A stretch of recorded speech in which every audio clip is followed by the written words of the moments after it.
CM, DYSP से SP बन गए थे, इनको बैक करके उसी तहसील उसी जिले में अपमानित कराने का काम किसने किया? समाजवादी ने। मान्य महेंद्र ने बहुजन समाज में जन्मे संत गुरुओं महापुरुषों के नाम से पार्क उद्यान बनाने का काम किया और इस उत्तर प्रदेश के विकास के लिए तमाम बड़े जिलों में अलग जिले बना करके महापुरुषों के नाम रखने का काम किया। तो उनका नाम बदलने का काम किसने किया? समाजवादी। छत्रपति साहू जी महाराज के नाम से जिला बना, चाहे संत व्यास के नाम से, संत कबीर के नाम से, ज्योतिबा फूले के नाम से, भीमनगर के नाम से, मानवर कांशीराम साहब नगर से, पंडिल के नगर से, महापुरुषों के नाम से जिले बने। और आज तमाम लोग बीएसपी से भाग के समाजवादी में गए हैं और क्या कहते हैं कि बाबा साहब का मिशन, मानवर साहब का मिशन समाजवादी पूरा करेंगे। जिस समाजवादी ने मानवर साहब के बने नाम के जिले को खत्म करके उनका अपमान करने का काम किया, वो समाजवादी पार्टी उनके मिशन को पूरा करेगी। ये जितने महापुरुषों के नाम उनके सम्मान में जिला बना करके माननीय महेंद्र ने सम्मान देने का काम किया, उनके जिलों को खत्म करने का काम किसने किया? समाजवादी ने। तो इसका बदला कौन लेगा? लेकिन हम आपको भूल जाते हैं मेरे साथियों। अगर दूसरे लोग बोलते हैं कि ये मिशन पूरा करेंगे, ये मेरे साथियों वो कभी आपका मिशन पूरा नहीं कर सकते, क्योंकि उनको ये मालूम ही नहीं है कि हम भी बैकवर्ड समाज के। धन्यवाद दो योगी जी को। माननीय मुख्यमंत्री जी, जब योगी जी मुख्यमंत्री बने हैं तो जब माननीय अखिलेश यादव जी का आवास और कुर्सी गंगा जल से धुलाई गई, तब माननीय अखिलेश यादव जी का बयान आया था क्या कि आज मुझे मालूम हुआ कि मैं भी बैकवर्ड समाज का हूं और मैं भी शुद्ध समाज का हूं। जिसको इसके पहले पता ही नहीं मैं बैकवर्ड का हूं, तो आपका हित क्या करेंगे? वो आपका हित नहीं कर सकते। ये मेरे साथियों, इसी 22 के चुनाव में बहुत बड़ी साजिश हुई, बहुत बड़ा षड्यंत्र हुआ, जिसको हम लोग नहीं समझ पाए।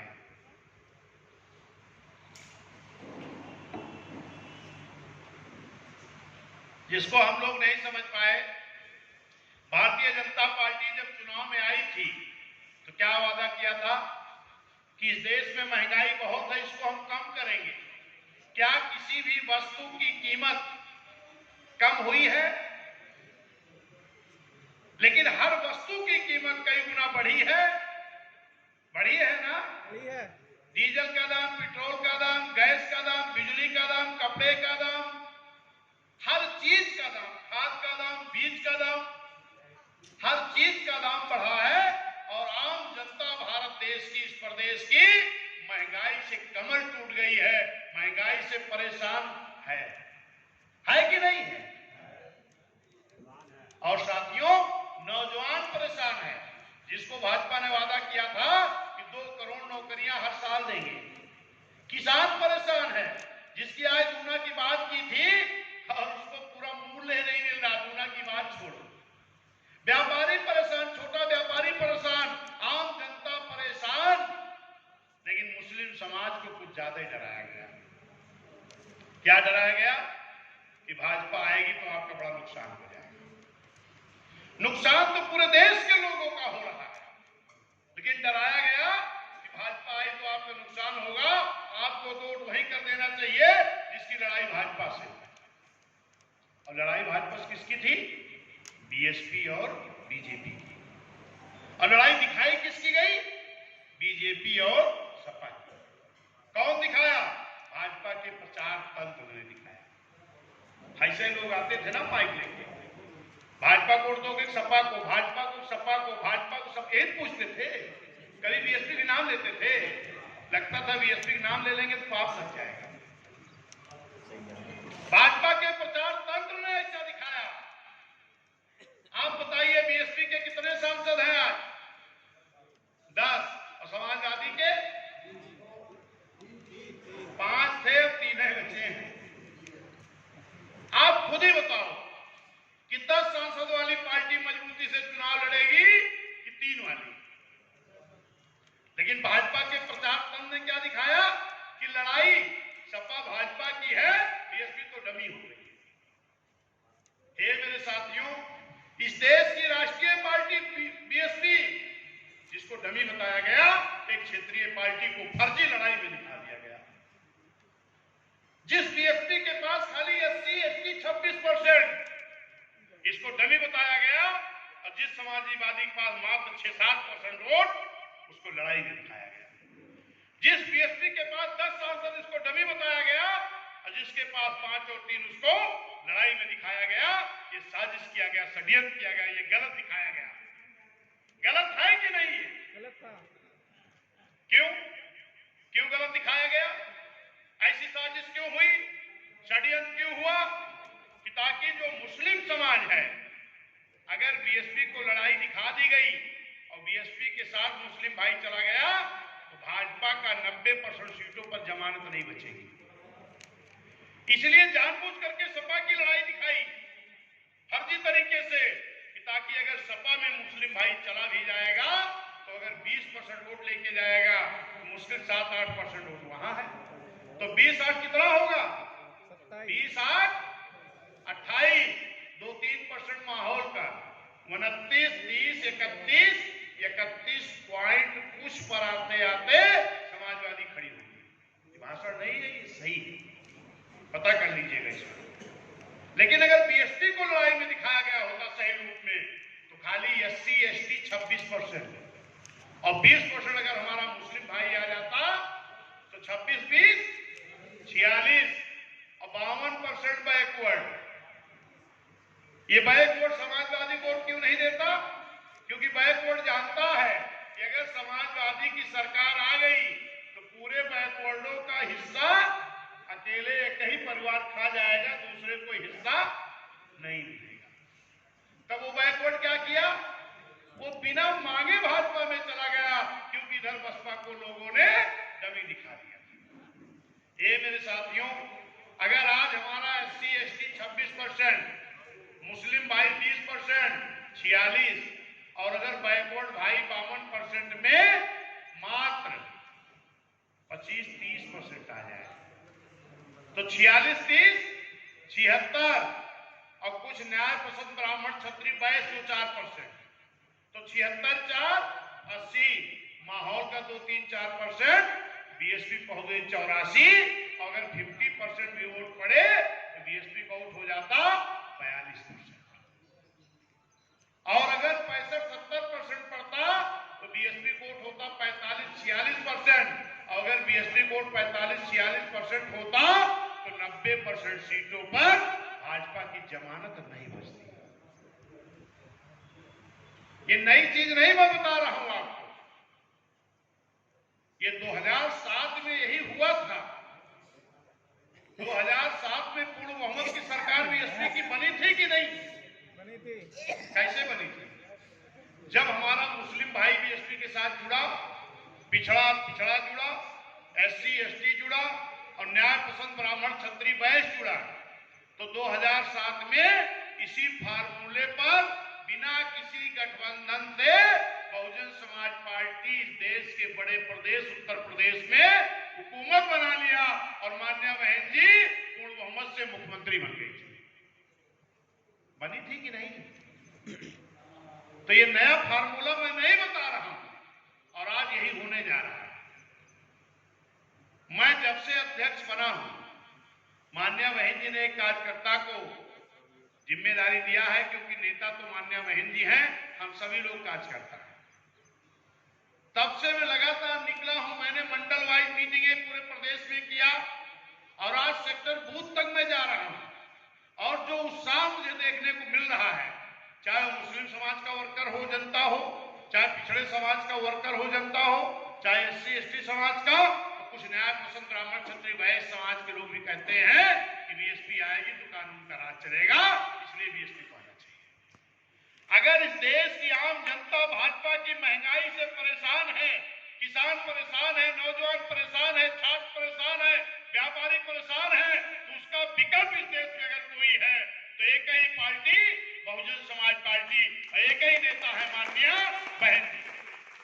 अगर बीजेपी को कोई हरा सकता है तो बीएसपी के अलावा कोई विकल्प नहीं, चाहे जितना जहां दौड़ जाए। कारण यह है कि बीएसपी के पास एक बड़ा वोट बेस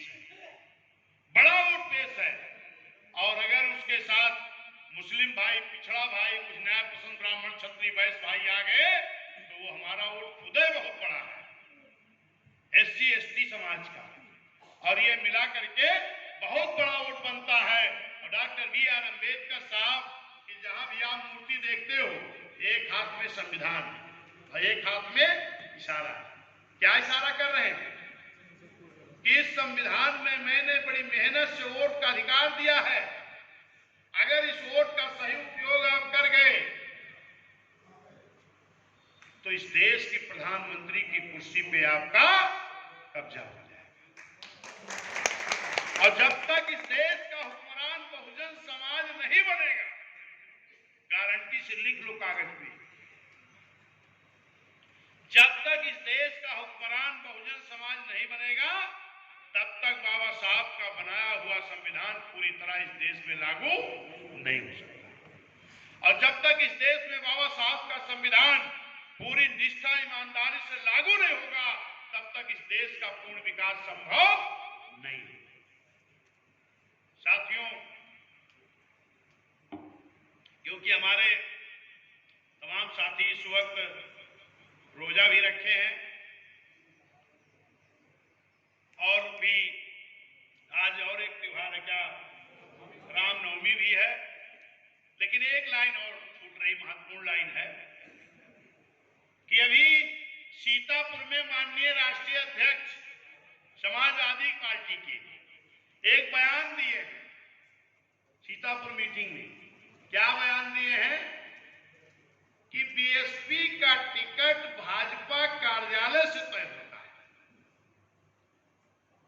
मैं ये दावे के साथ कह सकता हूं मेरे साथियों कि बीएसपी का टिकट तो भाजपा कार्यालय से नहीं तय होता, लेकिन समाजवादी की पूरी नीति आरएसएस और बीजेपी कार्यालय से जरूर तय होती है। और ये क्यों, मैं आपको बताता हूं, जरा गौर करिएगा मेरी बात। अभी आजमगढ़ उपचुनाव हुआ था और आजमगढ़ उपचुनाव में माननीय राष्ट्रीय अध्यक्ष अखिलेश यादव जी के चचेरे छोटे भाई धर्मेंद्र यादव जी लड़ रहे थे, लेकिन एक दिन भी राष्ट्रीय अध्यक्ष जी आजमगढ़ प्रचार करने नहीं जाते हैं। क्यों? क्योंकि भाजपा और आरएसएस ने इनको रोक रखा था। वहीं पर जब आजमगढ़ में रामपुर में चुनाव होता है, जहां पर माननीय आजम खां जी का सम्मान फंसा होता है, और वही आजम खां जी हैं जो समाजवादी के लिए एक संजीवनी के रूप में काम करते थे। जब उनका सम्मान फंस गया रामपुर में, तब भी समाजवादी पार्टी के राष्ट्रीय अध्यक्ष जी एक दिन भी कार्यक्रम लगाने वहां नहीं जाते हैं। किसके कहने पर? आरएसएस और बीजेपी के दबाव में।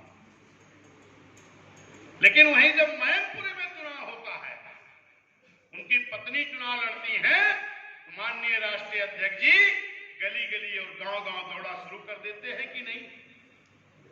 आप तो पड़ोस के हो। मैनपुरी में गली गली दौड़ा शुरू कर देते हैं और भारतीय जनता पार्टी के जो कैंडिडेट होते हैं, वो भी समाजवादी के ही कुनबे से निकाल करके बनाए जाते हैं। सही है कि गलत? सही है। और बी टीम बीएसपी को बताते हैं। साथियों, लोकसभा के अंदर, इस देश की लोकसभा के अंदर किस दल के नेता ने कहा था कि एक बार माननीय मोदी जी को और प्रधानमंत्री बनना चाहिए? किस दल के नेता ने? समाजवादी के नेता ने। अब बी टीम बीएसपी को बताया जाता, भरी सदन के अंदर बोलते हैं कि एक बार माननीय मुलायम सिंह जी को और आना चाहिए। इस देश के पंचायत बोलते हैं मोदी जी को एक बार और आना चाहिए,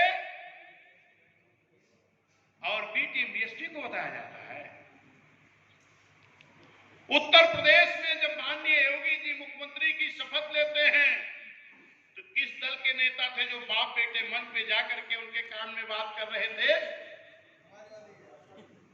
और बी टीम बीएसपी है, बीएसपी का भी कोई गया था, मान्या बहन जी गई थी, कोई प्रतिनिधिमंडल गया था।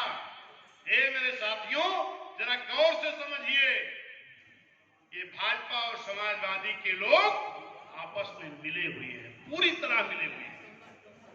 लेकिन जो भाजपा का प्रचार तंत्र है वो सपा को बी टीम नहीं बताता, वो बीएसपी को बी टीम बताता है, क्योंकि उनकी मिली भगत है।